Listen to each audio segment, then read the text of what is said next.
La Eucaristía, rayo de belleza que hiere. Meditación espiritual del Reverendo Padre José Luis Torres Pardo, fundador del Instituto Cristo Rey. Buenos Aires, 3 de abril de 2011.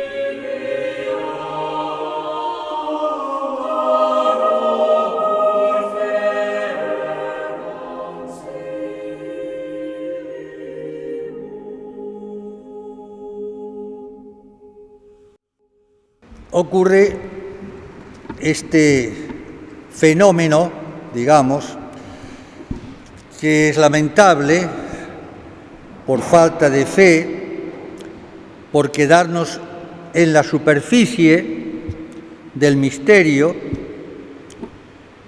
Es lamentable, digo, que no captemos y no sintamos lo que el Papa llama, y muy bien dicho, por cierto, la flecha, dice él, la flecha de la belleza que hiere el corazón. La flecha, el flechazo de la belleza de Cristo, Eucaristía, dice, que hiere el corazón. Si no hay herida, esta herida que es dulce, suave, entonces nos quedamos tan cerca como tan lejos del misterio que, por otra parte, es el estilo, la pedagogía divina,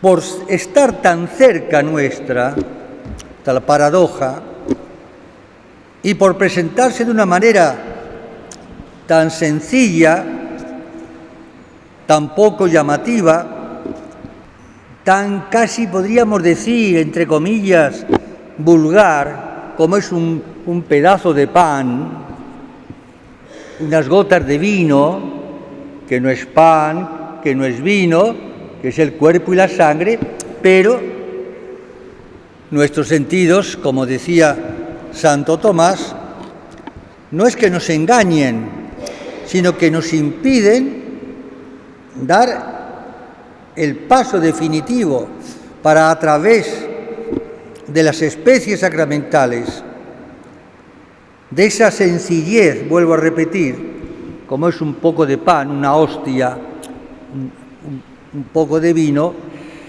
Es verdad que la fe nos dice que no, que es la carne y es la sangre, de acuerdo, pero tiene razón el Papa, no llegamos a un conocimiento profundo y que no es otro que esta herida de amor dirigida a nuestro corazón, lanzada por la flecha de la Eucaristía.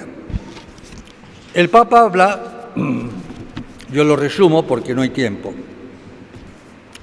de dos formas, grados de conocimiento. Un conocimiento siempre, ahora desde la perspectiva de la fe, por supuesto, pero un conocimiento que se queda prácticamente en un conocimiento de la razón elevada, iluminada por la fe. Yo ya creo que después de las palabras de la consagración en la Santa Misa, después de las palabras de la transustanciación, yo tengo fe y ya creo, sí, claro, y adoro el cuerpo y la sangre de Cristo. Pero el Papa dice que hay un conocimiento, un segundo grado superior de conocimiento, que es por experiencia. Por experiencia. Esta palabra es clave. Esto significa que ya no es tanto, no me quedo yo en el acto de fe, que se da por supuesto que sí, pero va más allá del acto de fe. Es un sentir, un tocar, un palpar, un experimentar la presencia de Jesús sacramentado. El Papa dice que solo en este segundo grado de conocimiento el misterio eucarístico obra en nosotros todo lo que significa. Y esta es la razón, sin duda, porque muchas veces caemos también en la rutina, tanto ante el Santísimo como en la comunión eucarística. A este propósito, digamos de paso, entre paréntesis, un detalle significativo en las palabras de Jesús, Evangelio de San Juan, capítulo 6. Hay dos verbos, dos expresiones de Jesús, una cuando dice yo soy el pan de vida y otra a continuación que dice yo soy el pan vivo. Uno dice, bueno, es lo mismo. Sí, es lo mismo. Sin embargo, en el texto original griego, los verbos son distintos. En el primer caso, yo soy el pan de vida, el verbo griego significa literalmente comida, que será comido. En cambio, en el segundo caso, yo soy el pan vivo, hay otro verbo que es distinto. Añade un matiz al hecho de comer o de beber, y es el comer masticando. Uno dice, bueno, claro, comer es masticar. Sí, pero en el orden sobrenatural, en el orden de la oración eucarística, ese segundo verbo, yo soy el pan vivo, Jesús emplea este matiz para ser comido masticado, es decir, desmenuzado, saboreado. Aquí hay el elemento afectivo, precisamente, que de esto se trata, porque al hablar de la experiencia, estamos hablando de una experiencia de tipo afectivo, no necesariamente sensible. Cuidado con esto, porque muchas veces la sensibilidad no depende de nosotros, tampoco es lo más importante, no digo eso, pero sí la afectividad se conmueve,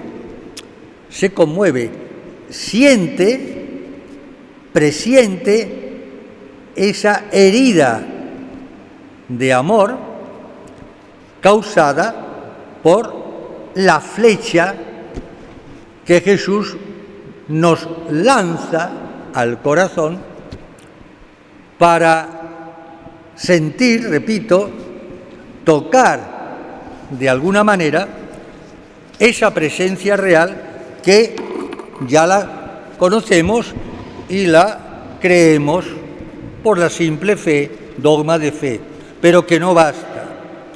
De ahí la rutina. Jesús dijo a los apóstoles en cierta ocasión, en la última cena, tanto tiempo estoy con vosotros y todavía no me conocéis. Esta es una queja, un reproche amoroso, doloroso de parte del Maestro. Están 3 años, día y noche, con Él y todavía no me conocéis. es el problema de la ceguera, que es la incredulidad, que es la falta de fe. No es que no tengamos fe, lo creemos, pero esa fe es tibia, no ha llegado a esa experiencia, no ha llegado al fondo del corazón, se ha quedado una fe, podríamos decir, más o menos intelectual, más o menos meramente teológica, dogmática, pero no es suficiente para crecer en la vida espiritual, es decir, para crecer en el conocimiento interno, conocimiento, repito, afectivo del corazón de Jesucristo, presente. Dice el apóstol San Juan en la primera carta, capítulo primero, el preámbulo, el Papa también lo cita, dice San Juan, porque todo el cuarto Evangelio de San Juan está escrito, está estructurado, concebido, armado en base a la Eucaristía, desde el prólogo hasta la ascensión. Es el hilo conductor, como el hilo de oro con que San Juan escribe, repito, todo el cuarto Evangelio. El Verbo se hizo carne, et verbum caro factum est, y habitó entre nosotros. El Verbo se hizo carne. San Juan está pensando, por supuesto, en la encarnación, pero también está pensando en la Eucaristía, porque el Verbo que se hizo carne en Jesús, en el seno virginal de María, su bendita madre, nuestra madre, se hace carne, algo insólito, en la Eucaristía. Mi carne es verdaderamente comida y mi sangre verdaderamente bebida.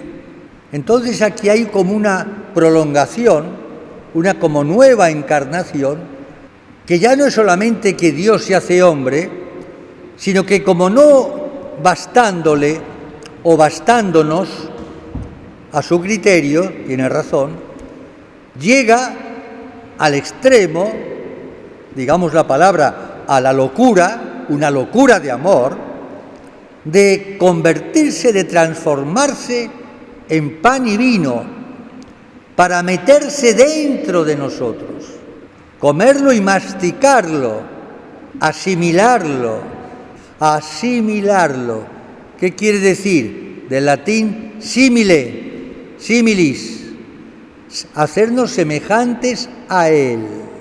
El Papa trae el ejemplo conocido de San Agustín, que tuvo una como visión, un éxtasis, en donde Jesús, hablando de la Eucaristía precisamente, le dice a Agustín: cuando tú comes tu comida, tú transformas la comida en tu sustancia.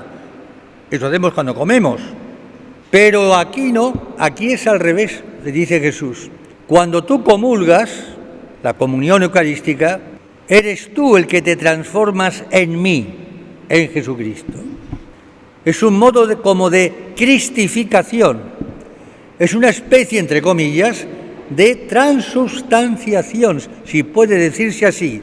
La prueba está que San Pablo lo dijo con aquellas palabras: yo no soy el que vivo. Dice, ya no soy yo el que vivo, es Cristo el que vive en mí. Aquí sí que ha llegado la Eucaristía, digamos, a alcanzar su fruto, ser transformados en Jesucristo. Nosotros somos, como diría la beata Isabel de la Trinidad, como una humanidad añadida a la humanidad de Cristo. Es todo un misterio que alcanza toda la divina revelación. Ya en el Antiguo Testamento, el maná en el desierto es una figura, un avance, diríamos así, de lo que vendría a ser después la institución de la Eucaristía. En el capítulo 6 de San Juan, los judíos le dicen a Jesús: nuestros padres en el desierto comieron el maná, el pan bajado del cielo. Y Jesús les corrige, dice: no fue el maná que comieron tus padres o vuestros padres que bajó del cielo. El pan que baja del cielo soy yo, es mi carne y mi sangre, y este es el que os da la vida eterna. Vuestros padres comieron el maná y murieron en el desierto, pero el que coma del pan que yo le daré, que es mi cuerpo, y beba de la sangre que yo le daré, que es mi sangre, no morirá para siempre, es decir, vivirá eternamente.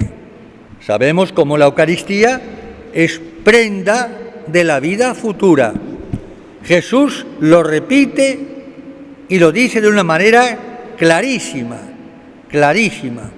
El que come mi carne y bebe mi sangre tiene ya la vida eterna.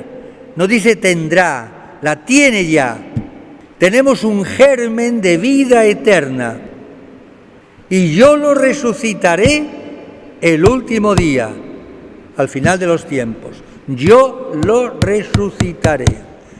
No dice resucitará, lo podía haber dicho. Lo dice mejor, yo lo resucitaré. Esto es algo asombroso y deberíamos quedar anonadados, como tirándonos en el piso, por así decirlo, en adoración y dando gracias y llorando de alegría. Si realmente lo consideramos, si lo masticamos despacio, como dicen las mamás a los chiquitos cuando están comiendo, despacio, que te vas a atragantar, mastica bien, despacito, y le da los trocitos más chiquitos, para que lo asimile mejor. Hay que asimilarlo.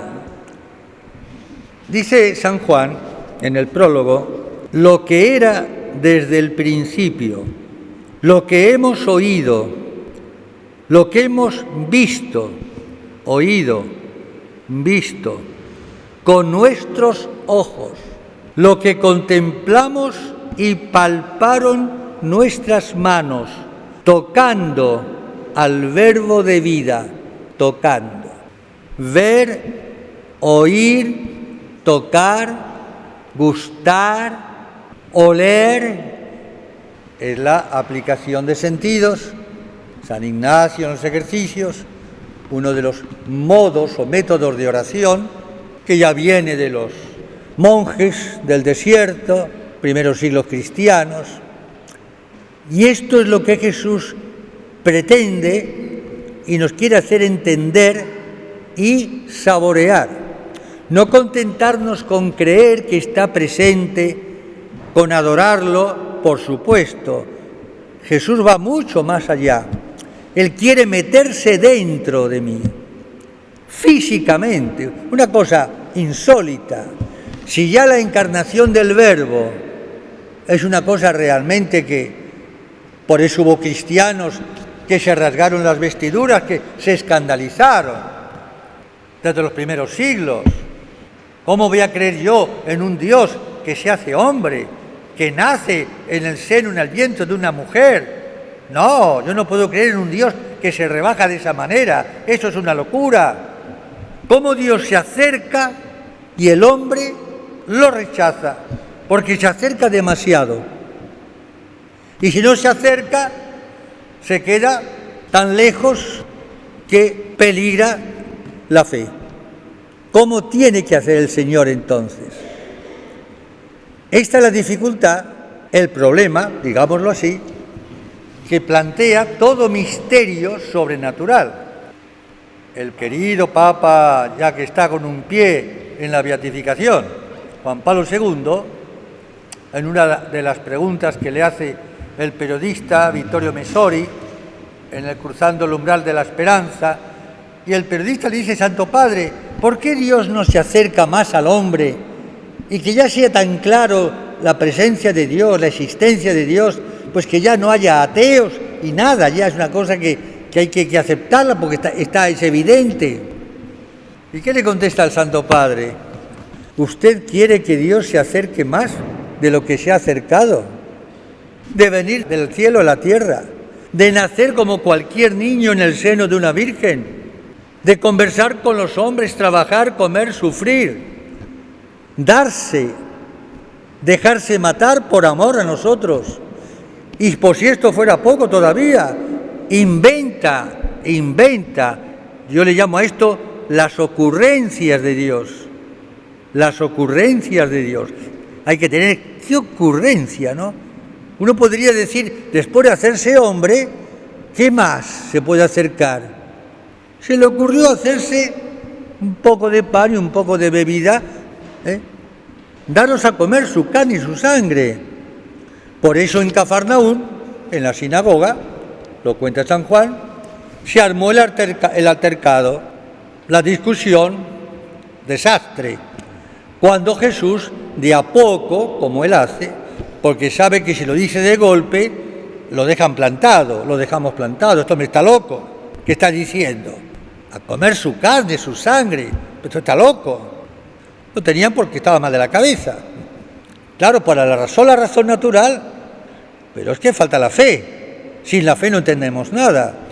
Pero si la fe es débil, entonces tampoco basta. No llegamos a lo que tendríamos que llegar. Y entonces Jesús los escandalizó. Dijeron, dura es esta palabra ya. ¿Quién lo puede soportar? Vámonos, este hombre está loco, está mal de la cabeza. Y muchos discípulos, dice el Evangelio textual, lo dejaron plantado. Quedaron solamente los 12. Y Jesús, dirigiéndose a los 12, les dice estas palabras: ¿y vosotros os queréis también marchar? Si os queréis marchar, ya os podéis marchar. Yo lo que he dicho, lo repito, mi carne será comida y mi sangre será bebida. Menos mal que Pedro, como de costumbre, tomó la palabra y dijo esa jaculatoria tan hermosa y tan actual: ¿a dónde iremos, Señor, sin ti? Si solamente tú tienes palabras de vida eterna, ¿a dónde vamos a ir? ¿A qué maestro vamos a ir? ¿O a qué teólogo o a aquel profeta si no es a ti? Si solamente tú nos has prometido la resurrección, porque esto es lo más importante. Aunque sea egoístamente hablando, pero es así, es así. ¿Quién me puede a mí resucitar después de muerto? Que yo sepa, solamente Jesús se ha comprometido. Hasta ahora, ninguno de miembros del gobierno, ni nadie nos ha dicho, yo los voy a resucitar. Jesucristo sí. Entonces, tenemos el germen de la vida eterna en el corazón. Por eso, yo digo siempre, cuando hablamos de la muerte, que la muerte en Cristo, una santa muerte, no es una muerte no solamente definitiva, sino yo diría, no es una muerte total, completa. Hay algo ahí que no puede morir, que es este germen de vida eterna, el neuma, el Espíritu Santo que queda en quien muere, en gracia de Dios, por supuesto. No solamente tenemos el alma espiritual que se separa del cuerpo, pero el alma es parte de mi persona y la más importante, no lo único. El cuerpo espera la resurrección final, a la segunda venida, pero el alma no, el alma se separa del cuerpo y si se ha salvado y no tiene nada que purificar, va al cielo. Si se ha condenado, va al infierno directamente, y si se ha salvado pero tiene que purificar, al purgatorio, esperando entrar en el cielo. El alma ya está salvada, falta el cuerpo, la materia, que espera la resurrección final, dogma de fe. Creo en la resurrección de la carne, de los cuerpos, y la vida eterna. San Juan dice a continuación, porque la vida se ha manifestado. Si Cristo es la vida, los que mueren en Cristo no han muerto del todo. Por eso Jesús dice, el que come mi carne y bebe mi sangre tiene la vida eterna y no morirá para siempre. Dice, no morirá jamás. Uno dice, ¿cómo que no morirá jamás? Si todos vamos a morir. Pero para Jesús la muerte física no tiene importancia, no es la muerte definitiva. San Juan en el Apocalipsis distingue muy bien entre la muerte primera, como él la llama, y la muerte segunda, que no se la deseo para nadie. La muerte primera es la muerte, y la muerte segunda es el infierno. Y eso es otra cuestión. Pero la muerte primera es como un paréntesis. Por eso antiguamente en la Iglesia a los que morían en gracia, en amistad con Dios, se les solía decir, durmieron, se fueron a dormir con sus padres. La muerte comparada como a un sueño, que uno se duerme y se despierta en la gloria. ¿Ven? Y Jesús nos da su palabra, su garantía. Y San Juan vuelve a repetir, nosotros hemos visto, porque la vida se ha manifestado. La vida, es decir, Jesús de Nazaret, el Hijo de Dios hecho hombre, yo soy el camino, la verdad y la vida se ha manifestado en Jesucristo. Muerte, resurrección y ascensión. ¿Por qué buscáis ante los muertos al que está vivo? Dicen los ángeles a los discípulos. Hemos visto y testificamos, somos testigos, os anunciamos la vida eterna que estaba en el Padre y se nos manifestó en el Hijo por obra del Espíritu Santo. Aquí ahora llegamos a tocar, por la fe, el misterio trinitario.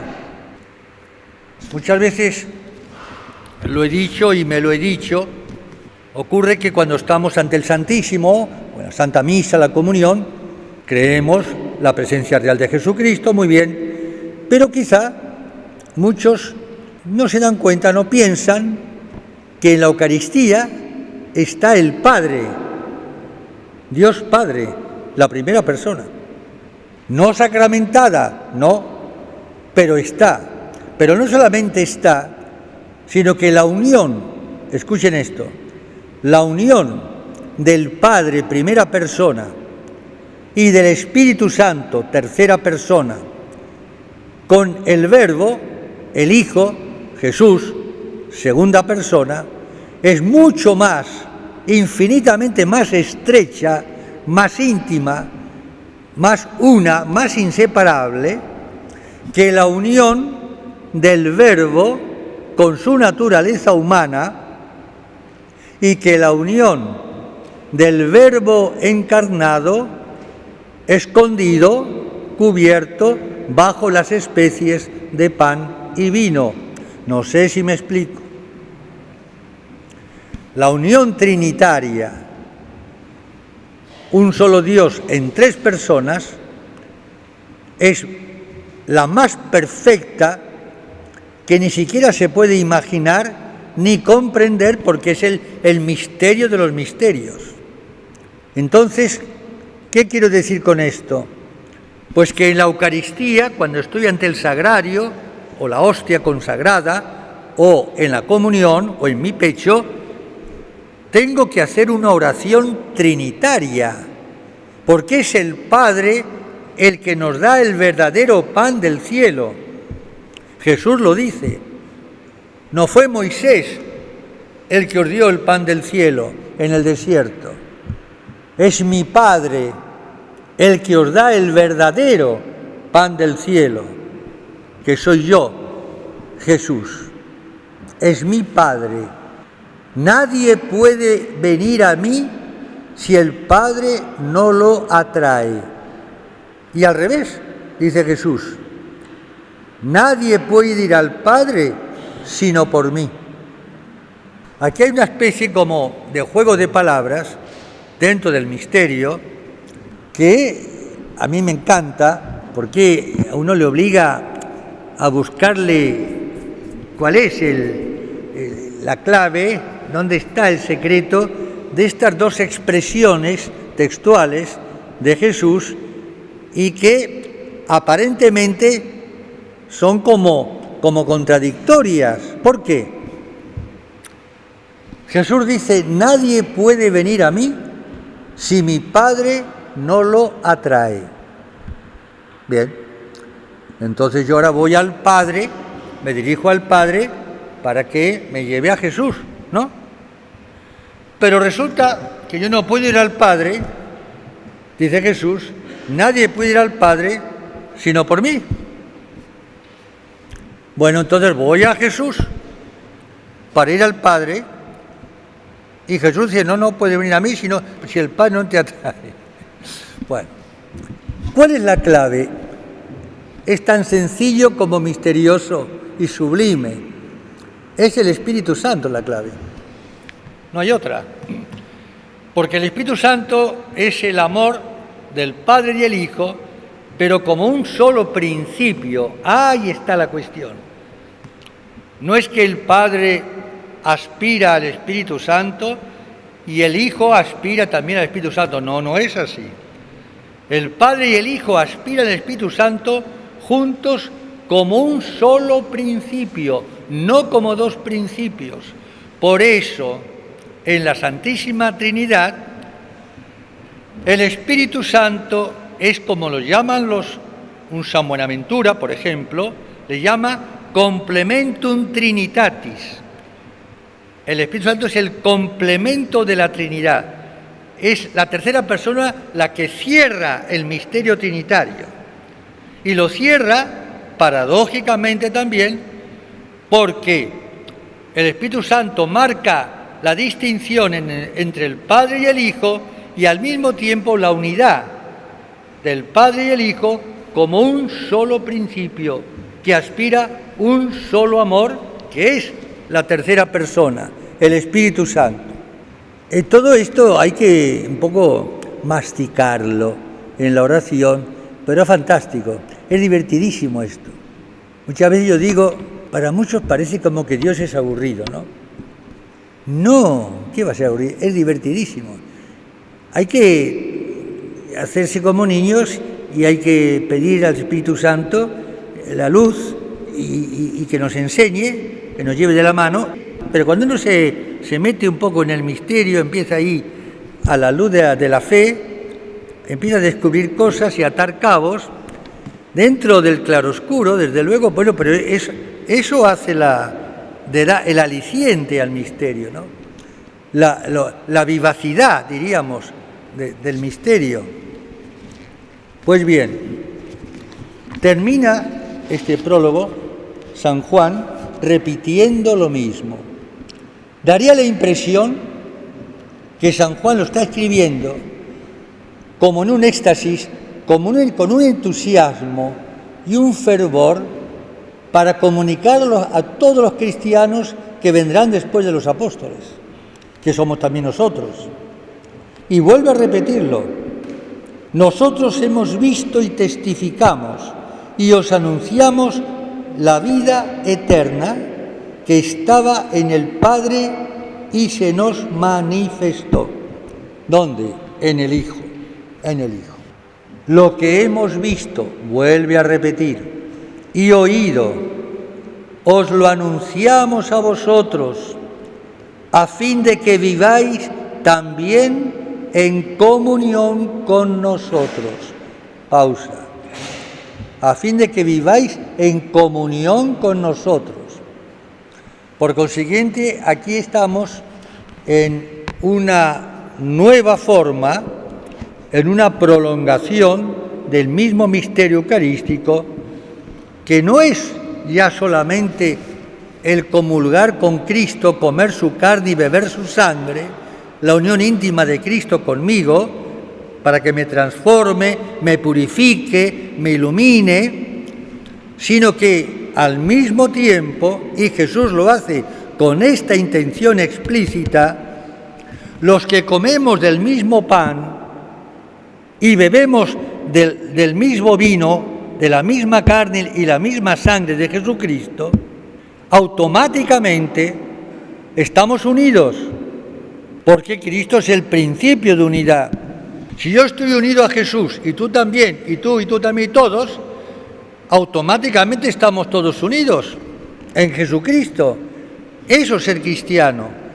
Pero aquí está la dificultad, y aquí está la tragedia, y aquí está la vergüenza, y aquí está el escándalo, y aquí está, diríamos, la explicación de la poca fuerza que muchas veces tenemos los católicos dentro y en el mundo, dentro de la Iglesia y entre nosotros mismos, señal de que no todos comulgamos bien, de que no todos llegamos a sacarle a la Eucaristía, diría yo, el jugo de amor de Dios uno y trino en nuestros corazones, porque si fuese así, no estaríamos tan divididos y tan peleados, etcétera, etcétera.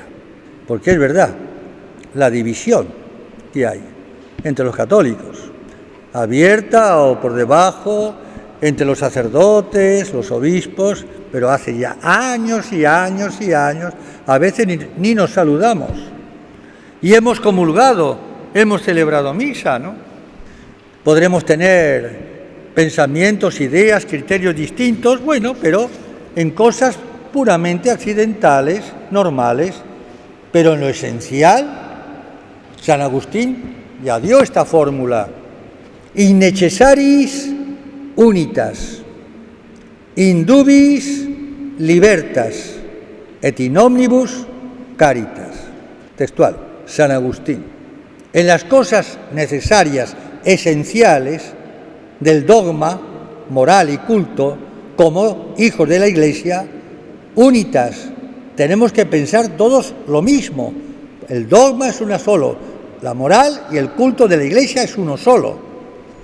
Tenemos que estar todos unidos en la fe, en la misma fe, la misma esperanza, la misma caridad, la misma y única verdad, la misma y única Iglesia, con el Papa vicario de Jesucristo. Eso es lo esencial. Aquí no cabe distingos, ni cabe opiniones particulares, ni nada de eso. Aquí todos el mismo catecismo. Ahora, in dubis, en las cosas opinables, libertas, cada uno es libre de opinar, cosas accidentales, bueno, me parece muy bien, no tocan a lo esencial, eso es normal. Et in omnibus, y en todo, caritas, la caridad, que siempre ha sido y debería ser el distintivo de los cristianos. Como decían los paganos, mirad cómo se aman, viendo a los cristianos. ¿Podrían decir hoy lo mismo? Hoy no. Eso significa que hay algo grave. El Papa no se cansa de decirlo y con todas las palabras. Hay quien les molesta que el Papa hable de crisis dentro de la Iglesia. Es la verdad. Por eso la Iglesia no va a desaparecer, por supuesto que no, pero la crisis está, y ya lo creo que está. Y el Papa lo ha dicho hace años que lo está diciendo. No todo está bien, ni mucho menos. Entonces, quiere decir que la comunión eucarística no surte todo efecto, porque si lo surtiera, automáticamente nos llevaría a cada uno y a todos a unirnos y a vivir en esa fraternidad cristiana, movidos por el mismo Cristo viviendo en cada uno de nosotros. Quiere decir entonces que la Eucaristía o la devoción eucarística está muy débil y no alcanza para superar ciertas barreras o ciertas dificultades, como hacían los santos, en definitiva, que fieles a la verdad, sin transar, por supuesto, en la verdad, sin embargo, abrían los brazos a todo hombre de buena voluntad. Iban al anuncio, a anunciar la verdad. No podemos comulgar y quedarnos solamente con Jesús en nuestro corazón, muy bien, en casita, y lo demás que haya ellos. No es así. Eso es como violentar, en cierto sentido, la comunión, porque Cristo me está empujando, en lo que depende de Él, a darme a los demás. No basta el diálogo, lo dijo Juan Pablo II, el diálogo es la primera parte, digámoslo así, de la evangelización. El diálogo tiene que ir dirigido directamente al anuncio, a anunciar la anunciación, el misterio de la encarnación, el misterio de la Eucaristía, el misterio de la Iglesia, el misterio trinitario. Claro, no puedo estar dialogando, la mesa del diálogo, ¿hasta cuándo están dialogando los cristianos? Hablando de cualquier cosa, ¿no? El diálogo es para, cuanto antes, dar el anuncio, vender el producto, entre comillas. Los negociantes lo hacen muy bien, si no, no ganarían. Muy amables y todo, para ganarse la confianza del cliente. ¿Quiere usted un café? ¿Quiere caramelos? Para que le compre la mercadería. Y claro, él va a lo suyo, no se queda en la amabilidad. Quiere vender, y claro, si no, ¿cómo come? El cristiano también, nosotros tenemos que, no digo vender, pero sí anunciar. Anunciar eso que llevamos dentro, que tiene un valor infinito, porque nos va la vida eterna, en esta vida ya también. Y el anuncio, a su vez, tercero, decía el Papa, tiene que ir dirigido a la conversión, a la conversión. No, pero yo soy católica, practicante o católico, ¿y qué tiene que ver? Santa Teresita del Niño Jesús decía que ella se había convertido varias veces en el Carmelo. Santa Teresita, de una vida buena a una vida más buena, y de una vida más buena a una vida santa. Pero padre, yo soy santa ya. Bueno, está bien, pero entonces tiene que ser más santa todavía, si es que puede. Claro, a no ser que usted diga, como la Virgen, ¿no?, que la llame llena de gracia. El Señor es contigo, ¿no? No. Hoy falta mucho todavía para la santidad. Son palabras mayores. Pero ese es el dinamismo eucarístico, ¿cómo le llama el Santo Padre? El dinamismo, la fuerza de la Eucaristía, que tanto dentro de mí como fuera de mí trata de transformar todo lo que encuentra a su paso. Eucaristizar la vida. Juan Pablo II, hablando de la Santísima Virgen, de quien era tan devoto, la llamó la mujer eucarística. Qué bien dicho está, me encantó eso, ¿no? La mujer eucarística. Podríamos decir también de San José, guardada toda proporción, de todos los santos. Son hombres, mujeres eucarísticas. ¿Eso qué quiere decir? Que llevan a Cristo dentro y que ese Cristo que lleva dentro sale hacia afuera de una u otra forma. Dentro de nuestras limitaciones y miserias o errores, está bien, pero hay una fuerza superior que empuja y que puede más, debe poder más que todos los obstáculos que podamos encontrar o poner. Esta comunión, dice San Juan, para terminar el prólogo de la primera epístola, esta comunión nuestra es con el Padre y con su Hijo Jesucristo. Uno podía pensar, tampoco para hacer lío con esto, no, pero parecía normal decir, nuestra comunión es con Jesucristo, que está sacramentado. El Padre está, pero no sacramentado. El Espíritu Santo está en la Eucaristía, pero no sacramentado, porque para estar sacramentado tiene que estar encarnado, y la encarnación solamente es la segunda persona de la Santísima Trinidad.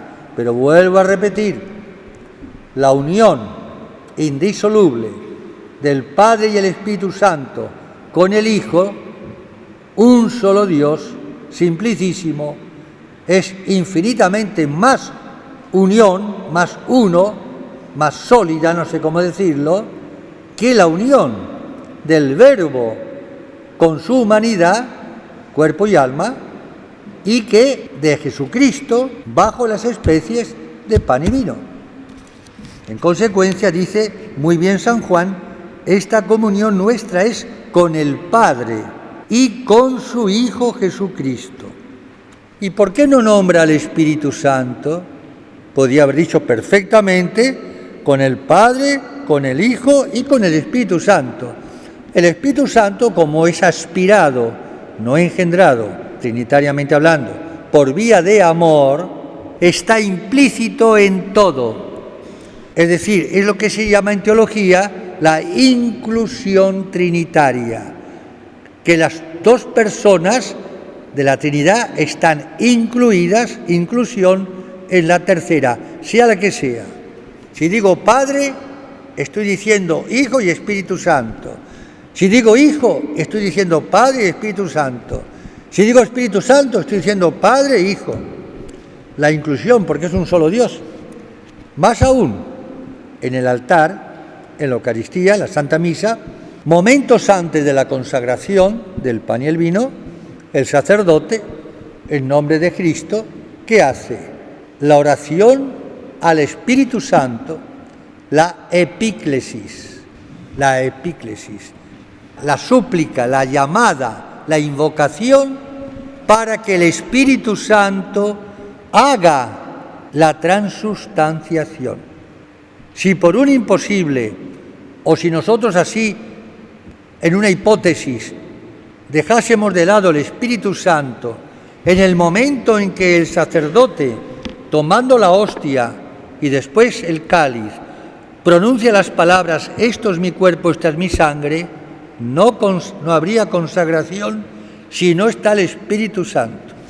Es lógico, porque si no está el Espíritu Santo no puede estar ni el Padre ni el Hijo, no está la Trinidad y por consiguiente ahí no está el Verbo encarnado y menos aún el Verbo sacramentado. El Espíritu Santo es el que realiza físicamente, por así decirlo, la consagración o transubstanciación. La sustancia de pan queda desalojada, desplazada por el cuerpo y la sustancia de vino por la sangre. ¿Cómo? Mysterium fidei, decimos. Este es el misterio de la fe. Pero qué grande misterio. Entonces, a modo de recapitulación,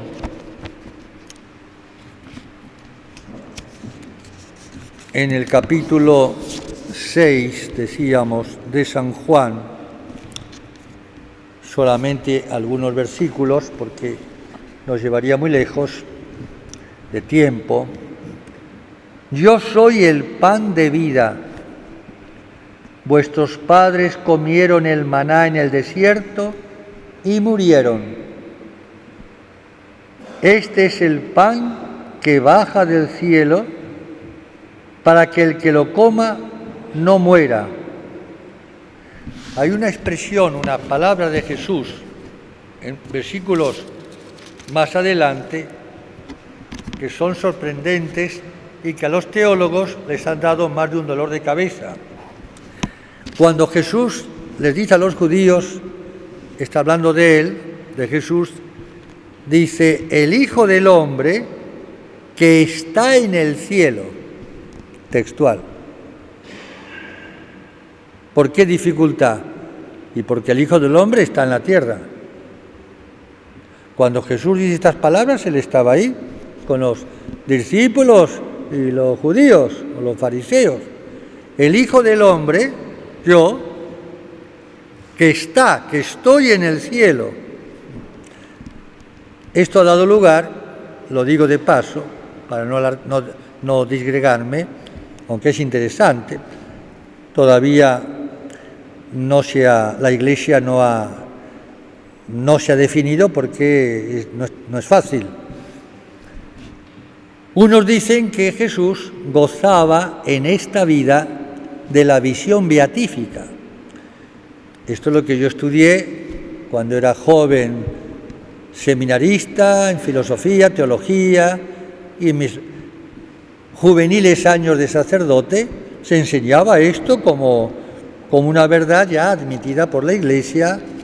Un ejemplo, el Papa Pío XII, en la célebre encíclica Aurietis Aquas sobre el corazón de Jesús, el Papa dice, no como dogma de fe, pero como doctrina de la Iglesia que parece ya aceptada, tradicional, que Jesús en esta vida y hasta en la cruz gozaba de la visión beatífica. Es decir, que su alma bendita, creada por Dios, como la nuestra, de la nada, en el instante de la encarnación en el seno virginal de María, digo que el alma veía al Verbo cara a cara ya en esta vida mortal, porque Cristo muere en la cruz. Y eso, a mí me encanta eso, ¿no? Hay teólogos de primera calidad, modernos, que lo siguen manteniendo. No es dogma de fe, porque está la otra interpretación más moderna de teólogos muy buenos, de muy buena doctrina, que dicen que no, que el hecho de la unión hipostática no exige necesariamente la visión beatífica. Son dos cosas que se pueden confundir.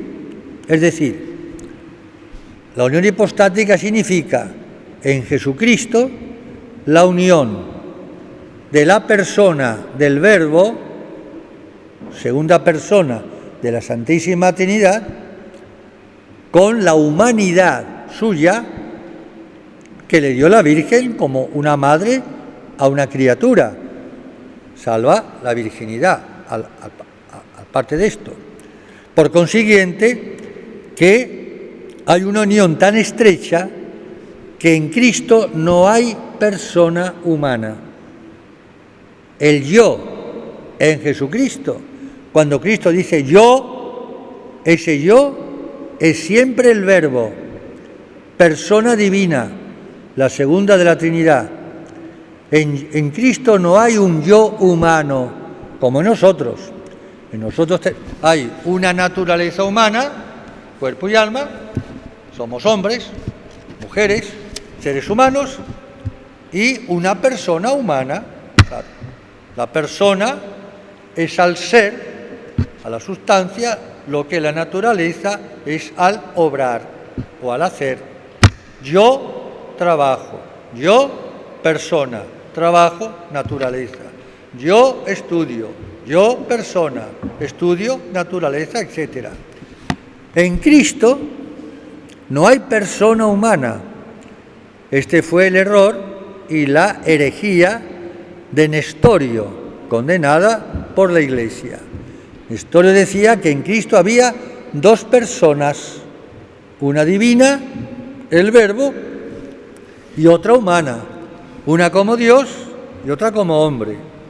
La Iglesia lo condenó. No, la persona en Cristo es única, divina, no humana, lo cual significa en la práctica que todos los actos de Cristo como hombre, comer, trabajar, dormir, fatigarse, caminar, etcétera, hasta morir, todo eso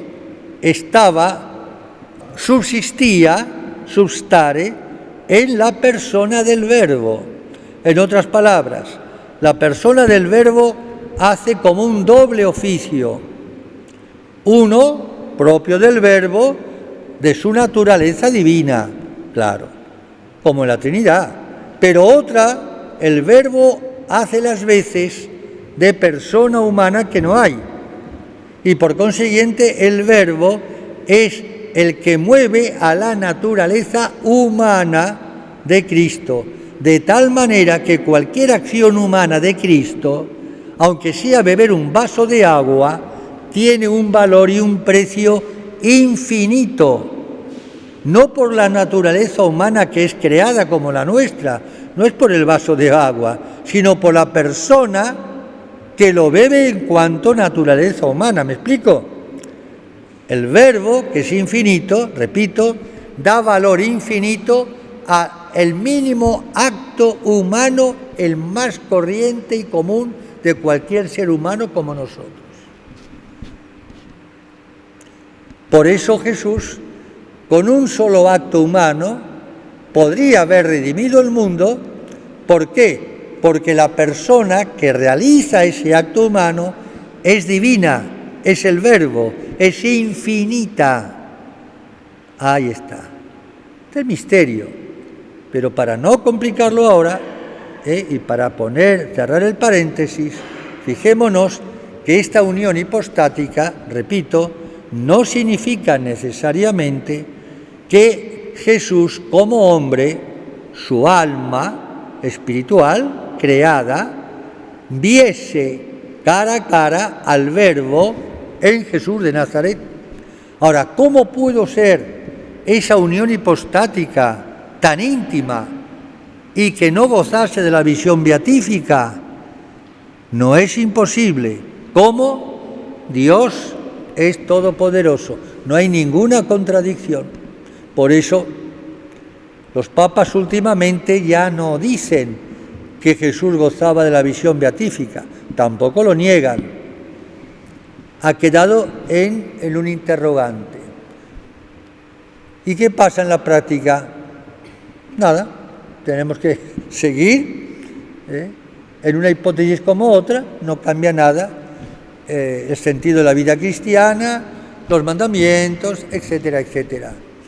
Claro, es que es comprensible que haya esos misterios. Cuando el Dios infinito se une con la materia, cuerpo, y con un alma que, aunque sea espiritual, es creada, limitada, de la nada, y claro, ahí hay una cosa que es una maravilla, pero claro, está lleno de misterios. Y en la Eucaristía, por supuesto, más todavía si cabe. ¿Ven? Hay un axioma que es muy importante en teología y por ende en la vida espiritual, el Santo Padre lo repite más de una vez, que está escrito, este axioma en latín, a los pies de la imagen, la estatua de San Ignacio de Loyola en Roma, en el Gesù. La iglesia de los jesuitas, yo la he venerado, celebrado misa, y no se sabe quién escribió ese axioma, pero es de una profundidad tremenda. Non coerceri maximo, contineri tamen minimo divinum est. Traduzco. Es divino, es propio de Dios, de la divinidad, el no ser abarcado por lo máximo. Y sin embargo, paradoja, estar contenido en lo mínimo. Esta es una clave, una luz ante el misterio eucarístico, ante el misterio de la encarnación, ante el misterio de la maternidad virginal de María, etcétera, etcétera. ¿Cómo es posible? Es propio de Dios no ser abarcado por lo máximo. ¿Esto qué quiere decir? Que Dios es siempre mayor de todo lo que la inteligencia humana o angélica, de toda imaginación habida y por haber, puede imaginar o puede pensar. Esto ya lo había dicho el gran doctor de la Iglesia, San Anselmo de Canterbury, que decía que Dios es aquello por encima del cual no se puede pensar. Por más que yo piense o imagine un Dios trascendente, perfectísimo, infinito, eterno, bueno, Dios está muy por encima de eso que yo pienso. El Deus semper maior, el Dios siempre mayor de lo que uno puede pensar. Es lógico, si es infinito. ¿Cómo va a entrar en mi cabeza, por más inteligente que yo me crea o que sea, o que todos los sabios o teólogos. Y sin embargo, ahora viene la paradoja, Dios que desborda, que rompe todo esquema, todo molde, todo concepto, está contenido en lo mínimo, en la en la millonésima parte de un átomo. Está todo Dios, que no puede ser abarcado por lo máximo, ni por todos los cielos y tierras, ni por 1.000 millones de mundos, no puede ser abarcado porque es infinito, inmenso, desborda, y todo está contenido en la millonésima de un átomo. ¿Lo entienden? No, entonces no lo entendí, no, lo he explicado mal. No, digan que no lo entienden, si yo no lo entiendo. Eso le pasó a un sacerdote que yo conocí cuando era joven en Madrid, un santo sacerdote, en una homilía de una misa en la parroquia de Covadonga, me acuerdo, al lado de mi casa. Predicó sobre el misterio trinitario. Hay que decir que era un santo y evidentemente. Bueno, y yo hice ejercicios con él 2 veces y a él le debo la vocación. Eso al margen. O sea que no hablaba por hablar. Sabía teología, además vivencia experimental, mística de él. Era verdad. Y al terminar la misa, un amigo mío, que ha fallecido, Juan Novo, se fue contento a la sacristía a felicitar al padre. Padre, ¿qué te pasa? Vengo a felicitarle, padre. Usted sabe, la homilía es la primera vez que he entendido el misterio de la Santísima Trinidad. ¡Qué bien lo ha explicado, padre! Y el padre le dice, sí, entonces, señal que lo he explicado muy mal, porque no se puede entender. Algo entendió. Ese algo para él, claro, como para mí era, pero mira, ahora, si lo ha entendido tan bien, es que no, lo he enseñado muy mal porque no se puede entender. Pero algo se entiende, esto sí, y se entiende algo, por eso Dios nos da la fe, por encima de la razón.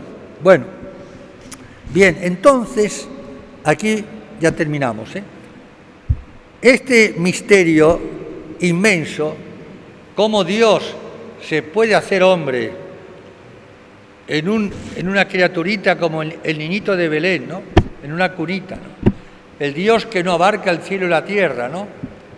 Y no solamente eso, sino que se le ocurre después el convertirse en pan y en vino para que yo lo trague y lo coma y lo mastique, para meterse dentro de mi corazón y transformarme en él. Es una cosa realmente, si uno da una mera ojeada, ¿para qué más?, sobre las religiones paganas, los dioses del paganismo. Los dioses del paganismo no existieron nunca, por supuesto, no puede haber más que un Dios. Pero por otra parte eran la proyección de los vicios muchas veces de los mismos hombres. Y lo proyectaban en supuestos dioses, pero a la manera humana, digamos, carnal. ¿Qué quiero decir con esto? Y los paganos se imaginaban, y lo decían, y está escrito, que los dioses también tenían relaciones sexuales, los dioses con las diosas. Menos mal, todavía no existía el género, ¿no? Como ahora, ¿no? Menos mal. Bueno, hasta los paganos tienen más sentido común que los gobiernos de ahora. Pero no me quiero enojar porque tengo que celebrar misa y tengo que estar sereno, tranquilo, con dulzura, pensando en el misterio porque me sube la cosa. Bueno. Y entonces eran unos dioses que, claro, como no existían, nunca se acercaban a los hombres. Estaban siempre tan lejos y los paganos vivían de terror, el terror. Los paganos con los dioses vivían aterrados. Por eso en el Partenón habían puesto todos los altares habidos y por haber a cada dios y a cada diosa, y por escrúpulo, más que por escrúpulo, por miedo a olvidarse de un dios o de una diosa que le dé con un caño, como dice un ejercitante de Roldán, va a dar con un caño, Entonces pusieron un altar al Dios desconocido, para que no sea que nos dé con todo, ¿eh? Y eran supersticiosos. Cualquier dificultad que le pasaba, bueno, eso sí también de los católicos, ¿eh? Y hasta las mamás, yo los he visto, digo, señora, no diga eso a su chico o a su nena porque le va a hacer daño. Si el chiquito va jugando, por lo que sea, y atolondrado se cae, Dios está castigado. No diga, Dios está castigado. ¿Usted qué sabe si le ha castigado? No diga eso, porque si no, la imagen de ese Dios para esa criatura es que siempre está pegando palos, ¿no? Ya con el infierno ya está bien, ¿no? O no, ya está bien, ¿eh? Bueno. Entonces, ven, estos dioses causaban terror. Y cuando llega el cristianismo, cuando llega Jesucristo a la escena del mundo pagano para hacer esta revolución, como el Papa lo llamó en Colonia a los jóvenes, la revolución cristiana, el cristianismo es la verdadera y única revolución, tirar por tierra los ídolos y las falsas religiones, todo eso, y la religión verdadera y el Dios verdadero de la encarnación, de la redención, etc. Bueno, cuando se enteran los paganos que los cristianos dan culto a un Dios que se ha hecho hombre en una mujer naciendo y que vive así, trabaja y cansa y tal, se arragaron las vestiduras y dijeron, estos están locos. Celso, Porfirio, escribieron contra el cristianismo. El argumento principal, ¿cuál era? ¿Cómo los hombres pueden comer a Dios? La Eucaristía. Tan locos. ¿Cómo Jesús de Nazaret puede ser un Dios? ¿Cómo lo van a comer? ¿Cómo se van a comer a un Dios? Esto es una barbaridad. Están locos completamente, una falta de respeto y de todo. Es una locura comerse a un Dios, como se come, una galletita. Claro, puestos en la cabezota de los gentiles, no en la cabeza, digo la cabezota, sin la fe, lógico. ¿Ven? Y sin embargo, ¿ves? Contineri mínimo. Ese Dios tan grande se hace niño y se hace pan y vino. Eso es propio de Dios, infinito, eterno, no le cuesta nada. Ese Dios cercano, como le llama el Papa tantas veces, que no sabe ya cómo acercarse, hacerse niño, morir en la cruz, comer y beber con los pecadores, vivir en este mundo, trabajar con sus manos en una carpintería normal y encima inventar la Eucaristía para que lo coma y lo beba, y así hasta su segunda venida. Contineri, con ser contenido en lo mínimo. Qué cosa tan increíble, ¿no? Y es tan tremendo este misterio que a veces el peligro es producir el efecto contrario.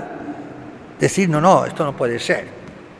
Los protestantes están con la Biblia, sí, pero la Eucaristía nada. Si en la Biblia dice, en la Biblia está la Eucaristía, pero no les cabe en la cabeza, les parece que eso es un disparate. Y entonces dicen que esas palabras, esto en mi cuerpo, está en mi sangre, pues no, que es un modo de hablar, que es un pan bendito, que significa el amor de Jesús. No. Mi carne es verdadera comida y masticada, y mi sangre bebida. Sí, comida y bebida, como el pan y como los demás, y como la carne. Mi carne es comida. Esto es lo que distingue en definitiva a los cristianos de todas las demás religiones. Claro. Este es nuestro secreto, diríamos.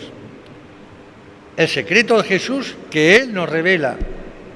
Ahora bien, como decíamos al principio, si no tenemos más fe y si no experimentamos, como dice Jesús, el amor que nos tiene en esta locura de la encarnación, en esta locura de la Eucaristía, en esta locura de encarnarse, vivir 9 meses en el vientre de una jovencita.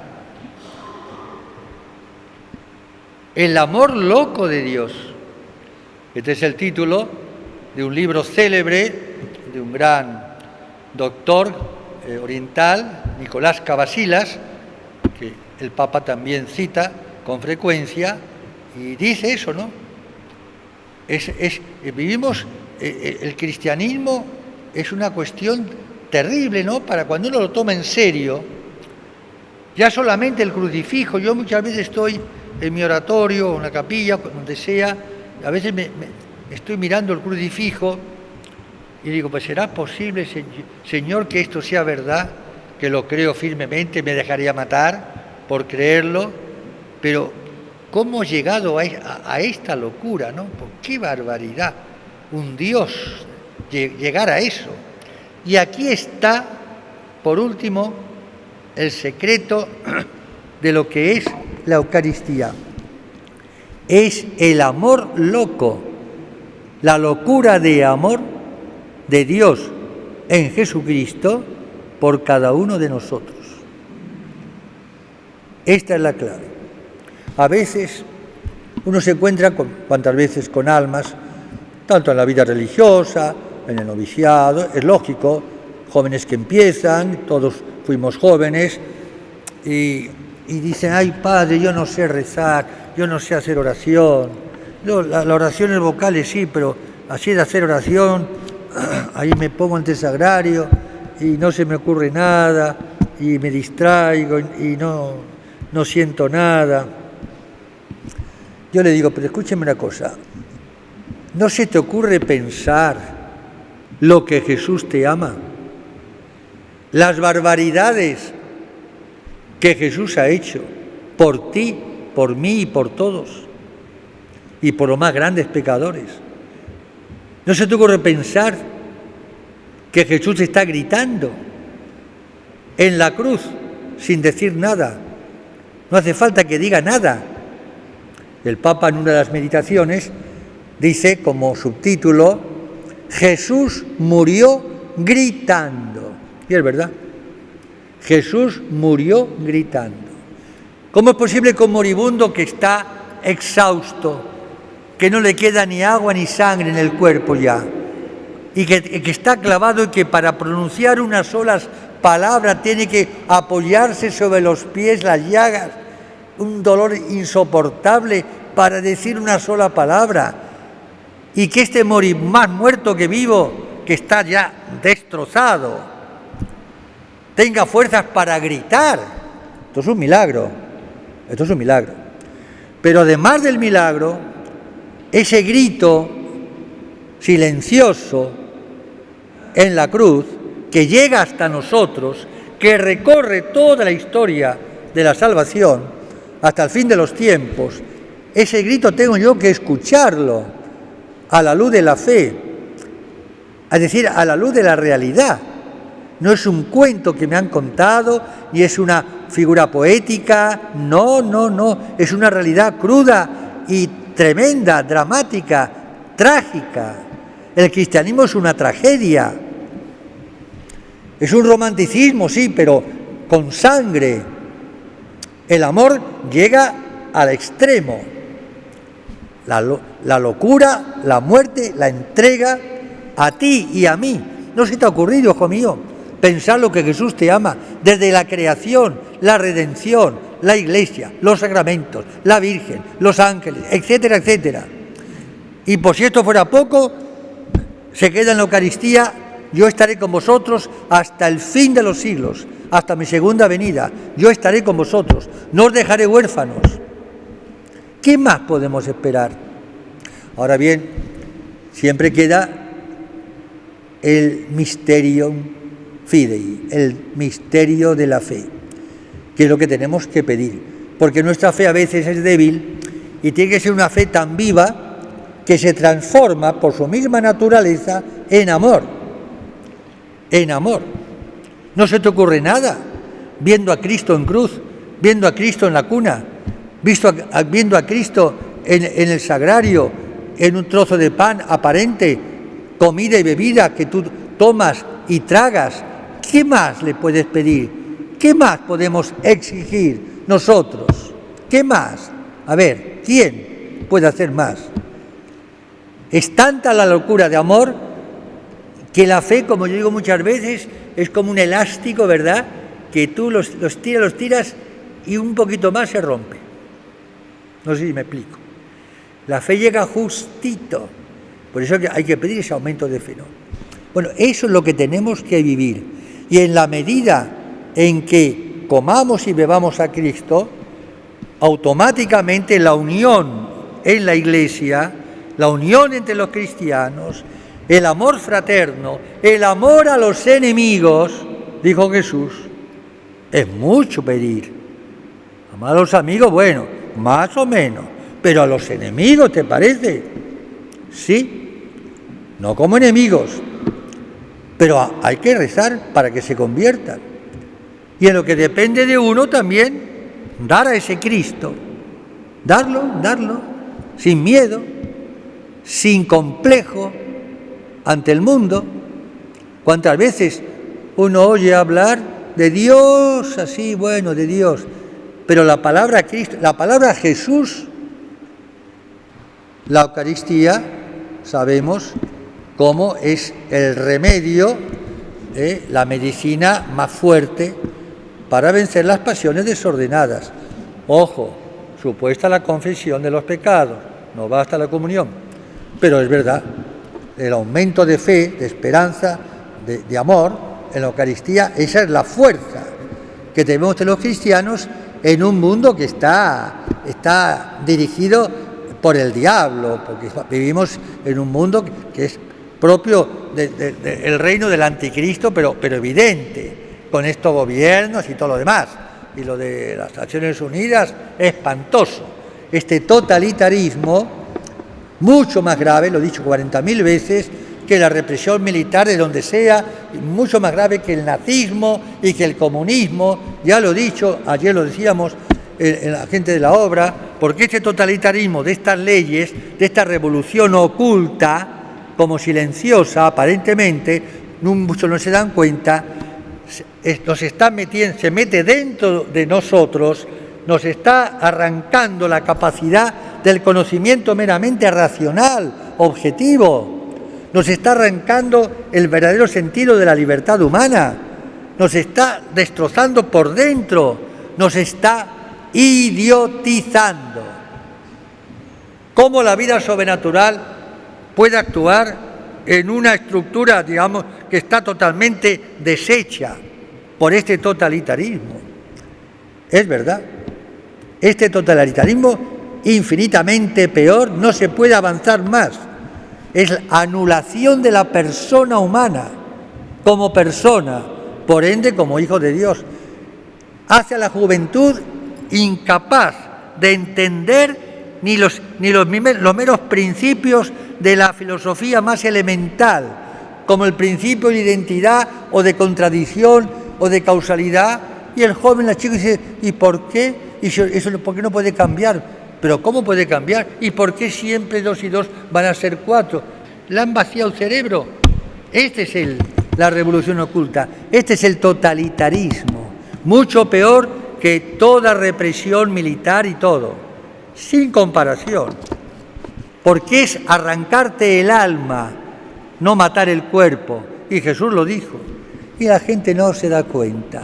Es otra cultura, pero Dios 2 y 2 sigue siendo 4. Esperemos que la Santísima Virgen nos ayude a aprender de nuevo, yo también, a comulgar, de aprender de nuevo a sacarle a la Eucaristía todo el fruto y, repito, la unión fraterna y el darse a los demás, porque Cristo, a través nuestro, quiere también llegar a los demás. De modo que la comunión sacramental se prolonga en la comunión eclesial. Que así sea.